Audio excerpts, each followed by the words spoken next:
Hello students, मैं सरता sir स्वागत है आप सभी का बहुत बहुत हमारे यूट्यूब चैनल पे। तो स्टूडेंट, जैसा कि आपको पता है कि हमारा जो चैनल है वो मैथमेटिक्स का मटेरियल प्रोवाइड करा रहा है। तो आज के इस वीडियो में हम class 9th mathematics NCERT syllabus के अकॉर्डिंग स्पेशल हिंदी मीडियम के स्टूडेंट्स एमपी बोर्ड के उसके लिए हम वीडियो बना रहे हैं। तो इस सीरीज में हमने, जैसा कि पिछले वीडियो में हमने एग्जाम्पल नंबर 8 तक सॉल्व करा दिया था, चैप्टर नंबर 1 का जो हमारा संख्या पद्धति है इसके हमने एग्जाम्पल नंबर 8 तक सॉल्व करा दिए थे। आज के इस वीडियो में हम एग्जाम्पल नंबर 9 सॉल्व कराने वाले हैं। एग्जाम्पल नंबर 9 से हम शुरू करेंगे। तो एग्जाम्पल नंबर 9, एग्जाम्पल नंबर 10 आज के इस वीडियो में हम आपको सॉल्व कराएंगे। तो स्टूडेंट, जैसे कि आपको स्क्रीन पे दिख रहा होगा कि चैप्टर नंबर 1 में जो एग्जाम्पल नंबर 9 है वो है, दिखाइए कि 0.2353 यानी डैश डैश चलते जा रहा है इज इक्वल टू, इसका अर्थ ये हुआ कि 0.235 को P अपॉन Q के रूप में लिखिए। एग्जाम्पल नंबर 7, एग्जाम्पल नंबर 8 हमने इसी तरीके के जो अनावसानी आवर्ती वाले जो संख्याएं थी इसको हमने P अपॉन Q के रूप में लिखना सीख लिए थे और उसकी एक पूरी प्रॉपर मेथड भी मैंने आपको बताया था। चलिए आज की इस वीडियो में हम जो एग्जाम्पल नंबर 9 है इसको हम सॉल्व कर रहे हैं। तो चलिए सॉल्व करते हैं।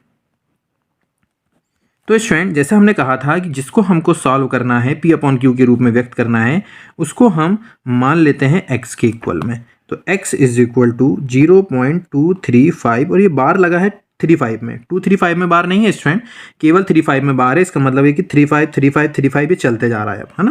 तो इसका मतलब है कि 235 में बार लगा देंगे। तो यहाँ हम इसको मतलब ये हुआ कि x इज इक्वल टू 0.23535 ये चलते जा रहा है, ठीक है। इसको देते हैं हम इक्वेशन नंबर फर्स्ट, ठीक है। अब इक्वेशन नंबर फर्स्ट, और जैसे मैंने आपको बताया था स्टूडेंट कि जब भी हमको दशमलव प्रसार वाले जो अनावसानी आवर्ती प्रसार है यदि है, यानी बार लगा हुआ है, और यदि हमको उसको P अपॉन Q में व्यक्त करना है तो हम ये देखेंगे कि कितने अंक के ऊपर बार आ रहा है। तो यहाँ 2 अंक के ऊपर बार आ रहा है, इसलिए हम 100 का गुणा करेंगे, यानी 1 के बाद 2 0 तो वो 100 होता है। तो इसलिए हम यहाँ पर समीकरण 1 में, है ना, हम समीकरण 1 में हम किसका गुणा करेंगे, 100 का गुणा करने पर, ठीक है। जैसे हम 100 का गुणा करेंगे स्टूडेंट तो ये हो जाएगा 100x इज इक्वल टू, जैसे ही हम इसमें 100 का जब गुणा करते हैं तो 0.2 अंक बाद चला जाता है। तो हम इसको लिखेंगे कि 23.535353 डैश डैश डैश डैश ये चलता जाएगा, ठीक है। सॉरी। अब हम इसको थोड़ा सा अरेंज करेंगे और हमारा टारगेट होता है कि जो ये पॉइंट, ये दशमलव जो दिख रहा है, इसी तरीके से इसको हमको लाना है 2 भाग में तोड़ के। तो हम इसको ऐसा लिख सकते हैं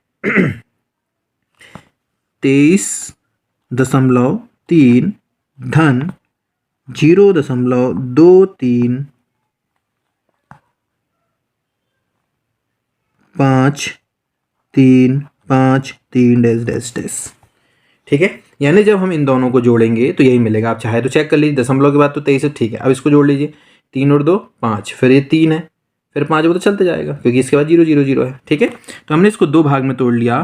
तो पहला भाग जो है उसको इस तरीके से लिखना है कि दूसरे भाग में जब हम जोड़े और दूसरा भाग क्या हो, समीकरण नंबर 1 के जैसा हो, और वो जोड़े तो हमको ये प्राप्त हो जाए। इस तरीके से हमने इसको 2 भाग में तोड़ लिए। जैसे हम इसको 2 भाग में लिख लेते हैं तो हम ये 100x हो गया और ये 23.3 हो गया धन, इसकी जगह में क्या आ जाता है, x आ जाता है।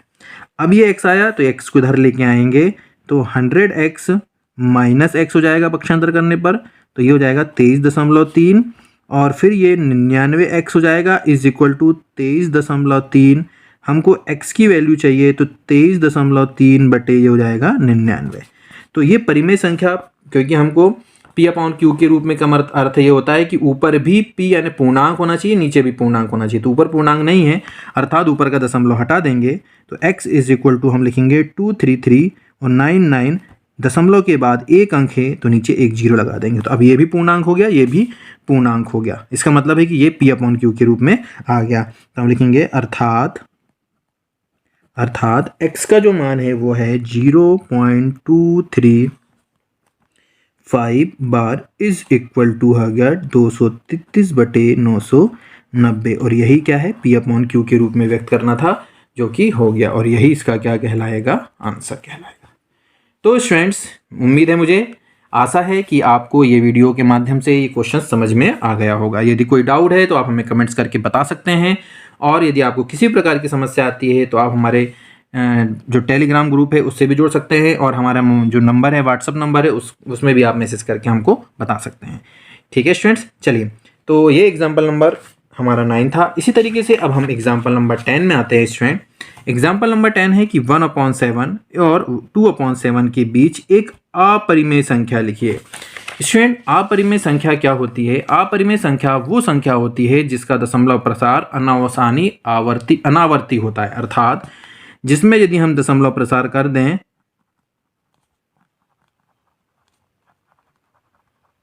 यानी यहां पर कोई भी अंक रिपीट नहीं हो रहा है, बदलते चला जा रहा है। ठीक है, 140 आ गया, फिर 140 ऐसा नहीं आ रहा, तो 14 फिर 00 हो गया, 14 000 हो गया, 14। तो ये जो अनावर्ती जो दशमलव प्रसार होते हैं ये किसके होते हैं? अपरिमेय संख्या के होते हैं, है ना। तो हमको अपरिमेय संख्या ही इसमें ज्ञात करना है। तो चलिए देख लेते हैं। एग्जाम्पल नंबर हमारे पास है 10, है ना, 1/7। एग्जाम्पल नंबर 10 जो है वो है 1/7 और 2/7 के बीच। तो सबसे पहले हम दोनों की वैल्यू निकाल लेते हैं कि 1/7 की वैल्यू क्या होने वाली है और 2/7 की वैल्यू क्या होगी। हम पहले ये दोनों निकाल लेते हैं, तो सॉल्व कर लेते हैं। ठीक है, और सॉल्व करेंगे तो हम यहाँ लिखेंगे हमको ज्ञात करना है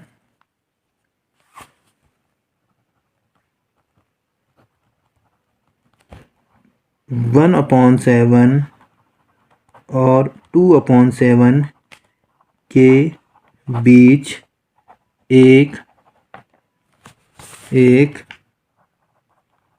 अपरिमेय संख्या। ठीक है, चलिए तो इसके लिए तो चूंकि 1/7 इज इक्वल टू, आप चाहिए तो यहाँ पर 1/7 मैंने 1 में 7 का हम भाग देंगे तो क्या जाएगा, दशमलव तो यहाँ 0 लग गया, 7 1 4 7 1 कम 7 हो गया, घटाएंगे 3 आ गया, 0 लगाए 30 हो गया, 7 4 28, 2 आ गया 0, 7 दूनी 14, घटाएंगे 6 0, 7 8 56। ठीक है, फिर घटाएंगे 4 0, फिर 7 4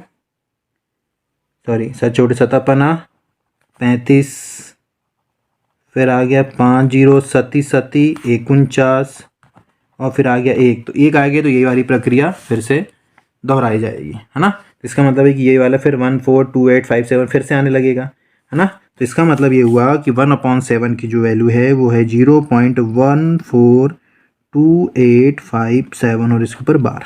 ठीक है, जब हमारे पास ये आ गया तो 2/7 की जो वैल्यू होगी, है ना, तो इसका मतलब क्या हो गया, 2 गुणित 1/7, है ना। तो 2 गुणित 1/7 कितना है, 0.142857 पे बार।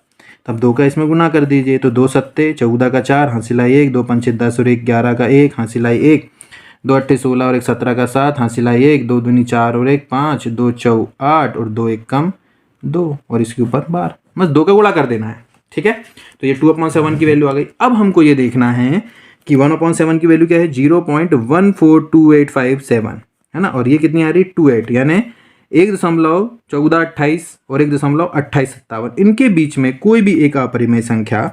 तो अतः इसके बीच एक अपरिमेय संख्या जो है वो यहाँ पर क्या दिख रहा है, 0.14 दिख रहा है स्टूडेंट। तो हम यहाँ लिख लेते हैं कि 0.15 लिख लेते हैं, फिर 0 लगा लीजिए, फिर 1.5 00 लगा लीजिए, 1.5 000 लगा लीजिए, 1.5 40 लगा लीजिए।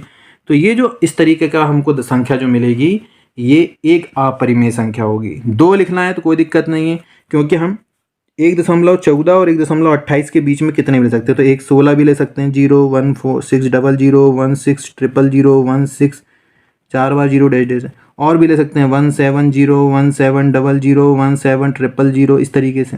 तो ढेर सारी हम अपरिमेय संख्या लिख सकते हैं, लेकिन हमको एक लिखना था तो स्टूडेंट्स हम कोई भी एक इसमें से लिख सकते हैं और यही हमारा क्या कहलाएगा, आंसर।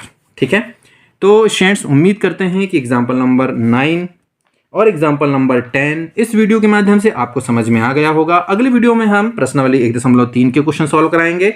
हमारे जो वीडियो रेगुलर आपको मिलेंगे स्टूडेंट्स, हर एक क्वेश्चंस का आपको सॉल्यूशन हम देने वाले हैं विद एग्जाम्पल। तो अभी हमने एग्जाम्पल नंबर 10 हमने एक प्रश्नावली 1.2 तक सॉल्व करा दिए हैं, एग्जाम्पल नंबर 10 तक हम पहुंच गए हैं। अगले वीडियो में प्रश्न वाले 1.3 के सवाल सॉल्व कराएंगे। इसी तरीके से हर एक वीडियो के माध्यम से, बिल्कुल रेगुलरली वीडियो के माध्यम से हम हर एक क्वेश्चंस का आपको आंसर सॉल्यूशन विथ एक्सप्लेनेशन आपको प्रोवाइड करा रहे हैं। तो उम्मीद करते हैं कि आपको हमारी वीडियो के माध्यम से ये सारे क्वेश्चंस आपको समझ में आ रहे होंगे। यदि आपको वीडियो अच्छा लग रहा हो तो वीडियो को लाइक कीजिए, चैनल को सब्सक्राइब कीजिए और दोस्तों के साथ शेयर कीजिए। और मैथमेटिक्स को आसान बनाइए, मैथमेटिक्स को आनंद के साथ पढ़िए और बहुत अच्छे से सीखिए और आगे खूब अच्छे से एग्जाम में भी करें। इन्हीं शुभकामनाओं के साथ आज की इस वीडियो को हम समाप्त करते हैं। अगले वीडियो में मिलेंगे प्रश्न वाले 1.3 के साथ। तब तक के लिए धन्यवाद।